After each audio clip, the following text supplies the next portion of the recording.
আসসালামু আলাইকুম।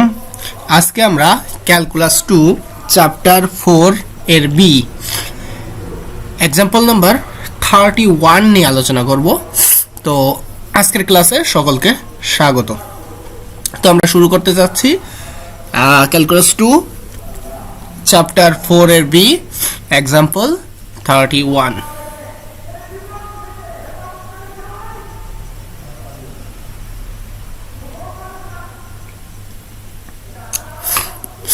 আচ্ছা, এক্সাম্পলটা হচ্ছে এরকম, u equals to x square plus y square plus z square to the power minus 1/2। আমি আবার বলছি, y equals to x square plus y square plus z square to the power minus 1/2।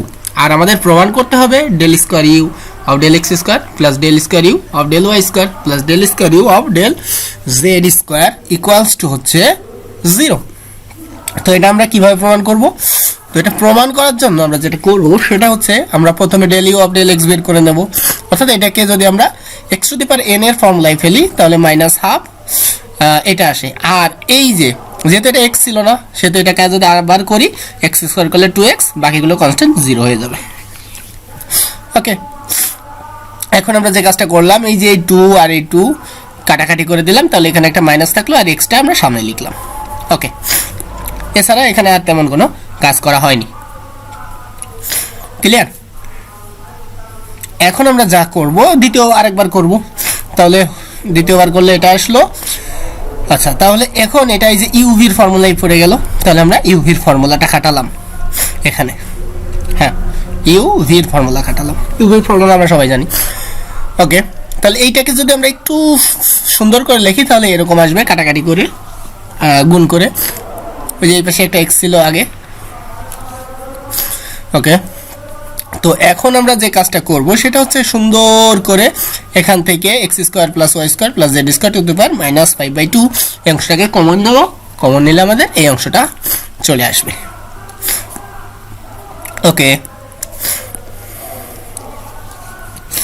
এখন আমরা এটাকে আরেকটু সুন্দর করে লিখতে চাই। এই যে এইটা এই এক্স এর সাথে গুণ করে আবার 3x স্কোয়ারের সাথে প্লাস করে দিলে আমাদের মানটা এরকম চলে আসে, 2x square minus y square plus minus z square. আর এইদিকে যেরকম আছে সেরকমই লিখে দিচ্ছি।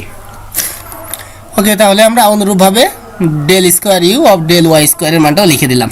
এক্স এর জায়গায় ওয়াই, ওয়াই জায়গায় জেড, জেড এর জায়গায় এক্স।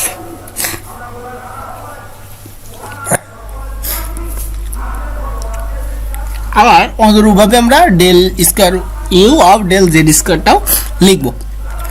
শুধু বাম সাইড ঠিক থাকবে, শুধু ডান সাইডে এক্স এর জায়গায় জেড, ওয়াই এর জায়গায় এক্স এবং এক্স এর জায়গায় ওয়াই, সরি জেড এর জায়গায় ওয়াই বসালাম। ওকে, এখন আমাদের প্রশ্নটা কি ছিল সেটা লিখে নিলাম, যে এটা যোগ করতে বলছিল। তো আমরা এখন সবগুলো মান এনে জাস্ট বসাবো এখানে। তাহলে আমরা del square u of del x square সবগুলো মান বসালাম। Del square u of del y square, del square u of del z square সবগুলো বসানোর পর আমরা এরকম একটা ফরম্যাট পেলাম। এখন এই যে আমরা দেখছি যে এক্স স্কোয়ার সবগুলো কাটা যাচ্ছে ডান সাইডে, ডান সাইডে 0 0 সাথে ওটা গুণ করলে 0ই হয়। ওকে, তাহলে আমাদের দেখানো হয়ে গেল এটা, যে del square u of del x square plus del square u of del y square plus del square u of del z square সমান 0। So thank you so much for watching the video. দেখা হবে পরবর্তী কোনো ভিডিওতে। ততক্ষণ পর্যন্ত সুস্থ থাকবেন। আল্লাহ হাফেজ।